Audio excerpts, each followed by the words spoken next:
నమస్తే, welcome to our channel. నేను మీ సిరి. ఇక డబ్బులు పంచాల్సిన అవసరం లేదు, గెలిచేది ఎవరంటే అని చెప్పేసి వైసీపీ ఇన్ఛార్జీల సర్వేలో అయితే ఒక సంచలన నిజాలు బయటకు వచ్చేసినాయి. సో దాన్ని మనకి వివరించడానికి మనతో పాటు ఉన్నారు Janasena official spokes person Srinivas గారు. నమస్కారం సార్. నమస్తే అమ్మా. సార్, ఇప్పుడు చూస్తున్నట్టయితే మామూలుగా ఇప్పుడు ఎలక్షన్స్ కాబట్టి డబ్బులు పంచే కొంతమంది పార్టీలు డబ్బులు పంచుతూ ఉంటారు. కాకపోతే ఇక్కడ వైసీపీ ఇన్ఛార్జీలు ఏం చెప్తున్నారంటే ఇంకా డబ్బులు పంచాల్సిన అవసరం లేదు, అక్కడ గెలిచేది ఎవరంటే అని చెప్పి గ్రామ స్థాయిలలో వాళ్ళు సర్వేలు చేస్తుంటే వాళ్ళకు ఒక విషయం తెలిసిందని చెప్పేసి మనకి వాళ్ళ సర్వేలలో కొన్ని విషయాలు సంచలన విషయాలు తెలిసాయని చెప్పేసి మనకి వార్తలు వస్తున్నాయి. సో ఆ వార్తలు ఏంటి, అసలు ఎందుకు డబ్బులు పంచాల్సిన అవసరం లేదు అనుకుంటున్న వాళ్ళు? ఒకటి, జగన్మోహన్ రెడ్డి గారు ఏమనుకున్నారంటే 2019 నుంచి 2024 వరకు అనేక రకాలుగా దోపిడీ జరిగింది. అది దోపిడీని అనేక రకాలుగా జరిగింది. ఇలాగా ఇసుక దోపిడీ, లేకపోతే మద్యం మీద అమ్మకాలు, లేకపోతే భూదోపిడీ. అంటే నా దగ్గర అక్రమ సంపాదన చాలా వేల కోట్లలో ఉంది కాబట్టి ఖచ్చితంగా మేము మళ్ళీ వస్తాం, మళ్ళీ ఏదో రకంగా ఓటుకి 5,000 కాదు 10,000 కానీ ఇచ్చేటువంటి స్థామత మాకు ఉంది కాబట్టి, అంటే వాళ్ళ దృష్టిలో ప్రజలంటే కొనుగోలు చేసే వస్తువులు మాట, ఇంకా ఎంత డబ్బు ఇస్తే కొనేసుకోవచ్చు అనేటువంటి భావంతో వాళ్ళు వెళ్ళారు. సరే, అదే భావంతో ఇప్పుడు కూడా సరే తను పెట్టినటువంటి కులాల మధ్య, మతాల మధ్య, ప్రాంతాల మధ్య చిచ్చు కొంతవరకు పనిచేస్తుంది. అదే సందర్భంలో నా వల్ల లబ్ధి పొందినటువంటి కొంతమంది నా వెనకాల ఉంటారు. నేను ఏ విధమైన కులాల మతాల మధ్య చిచ్చు పెట్టాను కాబట్టి ఏదో రకంగా అధికారులు రావడానికి నా దగ్గర డబ్బు ఉంది, కొనుగోలు చేస్తానటువంటి భావనలోనే ఉన్నాడు యాక్చువల్గా. అయితే ప్రజలు ఎప్పుడైతే వీళ్ళు గడప గడపకే కార్యక్రమాన్ని పెట్టుకుని ఇంటికి ఎమ్మెల్యేలు వెళ్ళారో తిరగబడతాం మొదలుపెట్టారు. తిరగబడుతున్నప్పుడు అసలు నువ్వు ఎలక్షన్స్లో కనిపించావు, మళ్ళీ ఇప్పుడు వస్తున్నావు, మధ్యలో కరోనా లాంటి విపత్తు వచ్చింది, ఆ రోజున కనీసం గుమ్మం దాటి బయటికి రాలేదు, ప్రజలు ఉన్నారో చచ్చిపోయారో కూడా నువ్వు చూడలేదు అని అక్కడ ఉన్నటువంటి స్థానిక ఎమ్మెల్యేలని ఎంపీలని తిరగబడుతుంటే ఇతనికి సీన్ అర్థమైంది. ఓహో, ఇదేదో తేడాగా ఉందని చెప్పేసి. అయినా కూడా మొండుడు కదా జగన్మోహన్ రెడ్డి అంటే, ఒక మొండుడు కదా, నా దగ్గర డబ్బు ఉంది కదా కొనొచ్చు అనే భావనలోనే ఉన్నాడు. కాకపోతే ఎప్పుడైతే ఒక పక్కన ప్రజలు కూడా ఆలోచిస్తూ ఉంటారు కదా, మనకి ఇస్తుంది ఎంత 10 రూపాయలు, మన దగ్గర కొట్టేస్తుంది అంతా 100 రూపాయలు కొడుతున్నాడు అంటే ఏదో రూపేణ నిత్యావసర ధరలు కావచ్చు, పెట్రోల్ కావచ్చు, డీజిల్ ధరలు కావచ్చు, అంటే ఒక రకమైన దోపిడీ చేసుకుంటూ వెళ్ళిపోయి మన మీద ఇంత భారం మోపాడే. కరెంటు బిల్లు గతంలో 300 వచ్చేది, ఇప్పుడు 1,300 వస్తుంది.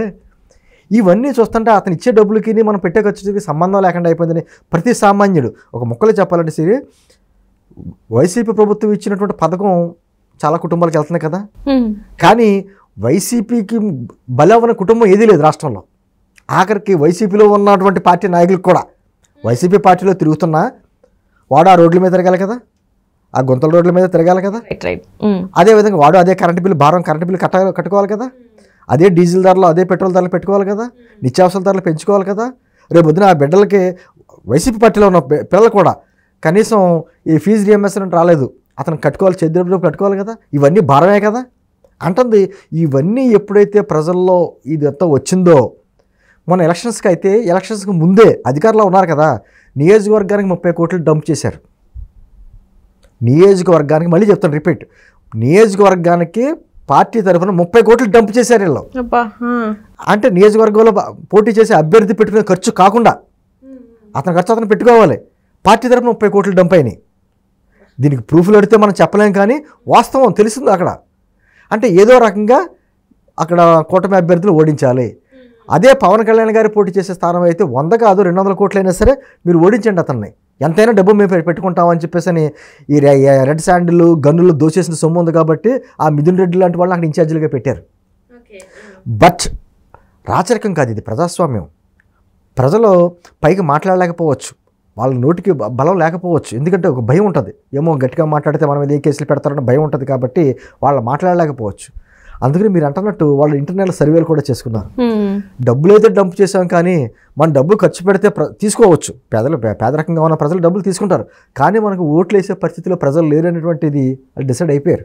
అంటే వాళ్ళు సర్వే చేసినా కూడా ఏంటంటే కూటమి గెలుస్తుంది అని చెప్పేసి గ్రామాలలో చెప్తారు కదా. ఎందుకంటే ఇవన్నీ అంటుంది గడప గడపకి వాళ్ళు వెళ్ళేటప్పుడు కార్యక్రమాలు కావచ్చు, ఇంటర్నల్గా వాళ్ళు చేసిన సర్వేలు కావచ్చు, అలా పోటీ చేసే అభ్యర్థులు డబ్బు ఖర్చు పెట్టుకుంటూ ఆలోచించుకుంటాడు కదా, నా డబ్బుకు నిజంగా ప్రతిఫలం ఉంటుందా, నిజంగా గెలుస్తానా ఓడిపోతానా అనుకుంటాడు కదా.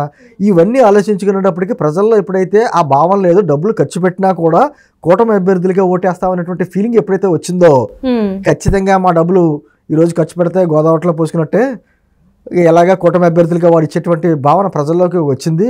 అందులో మొన్న మేనిఫెస్టో రిలీజ్ చేసిన తర్వాత క్లారిటీ ఇంకా బాగా వచ్చింది. ఇంకా మనకు ఓట్లు వేసే పరిస్థితి లేదు అనే భావన వచ్చింది. కాబట్టి డబ్బులు ఖర్చు పెట్టుకోవడం వేస్ట్ అనే భావన వచ్చిన వలన ఇప్పుడు ఈ సర్వేలో వాళ్ళకి తెలిసింది.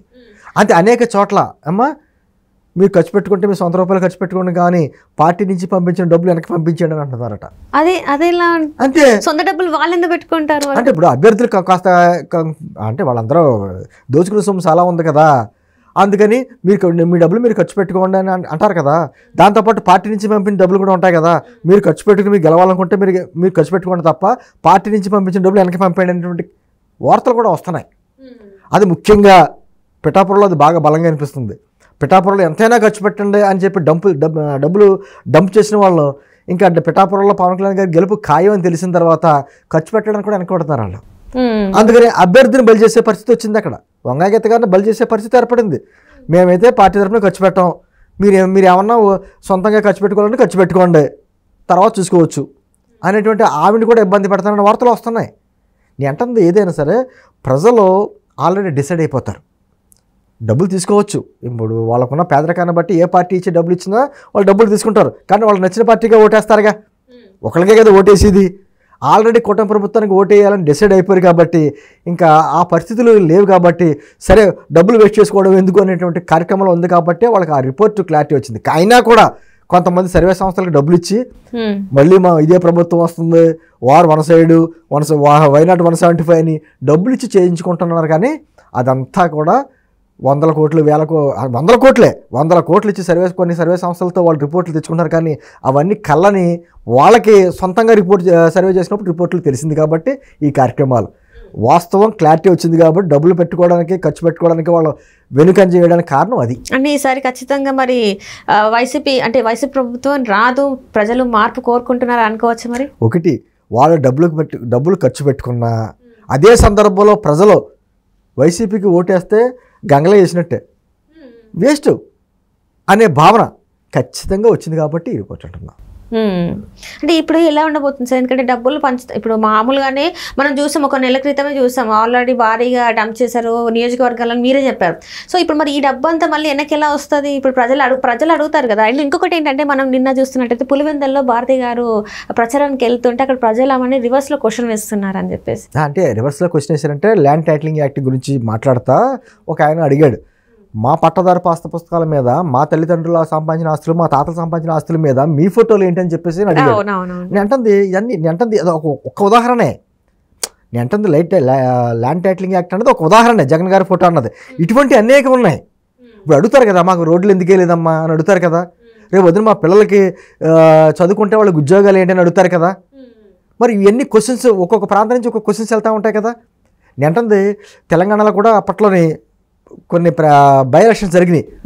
అప్పట్లో ఉన్నటువంటి ప్రభుత్వం వేల కోట్లు డంప్ చేసింది, అయినా కూడా ఓడిపోయారు అక్కడ. నేను అంటే డబ్బు ఒకటే రాజకీయాల్లో పనిచేయదు. అది ఒక్కసారి ప్రజలు మోసపోవచ్చు, కానీ పదే మోసపోవడానికి ప్రజలు సిద్ధంగా లేరు అనడానికి ఉదాహరణ ఇది. అంటే అభివృద్ధి లేదు కాబట్టి అక్కడ ఖచ్చితంగా ఎవరికి వాళ్ళు గుండెల మీద చేసి ఆలోచించుకుంటారు. రేపు మా బిడ్డల భవిష్యత్తు ఏంటని ఆలోచించుకుంటారు, మా రోడ్ల పరిస్థితి ఏంటని ఆలోచించుకుంటారు, ఈ భరించినటువంటి కరెంటు బిల్లు నిత్యావసర ధరలు ఏంటని ఆలోచించుకుంటారు. ఇవన్నీ ఆలోచన వచ్చినప్పుడు ఖచ్చితంగా ఎందుకు ఓటేయాలి జగన్కి. Right. Thank you so much sir. నమస్తే అమ్మా.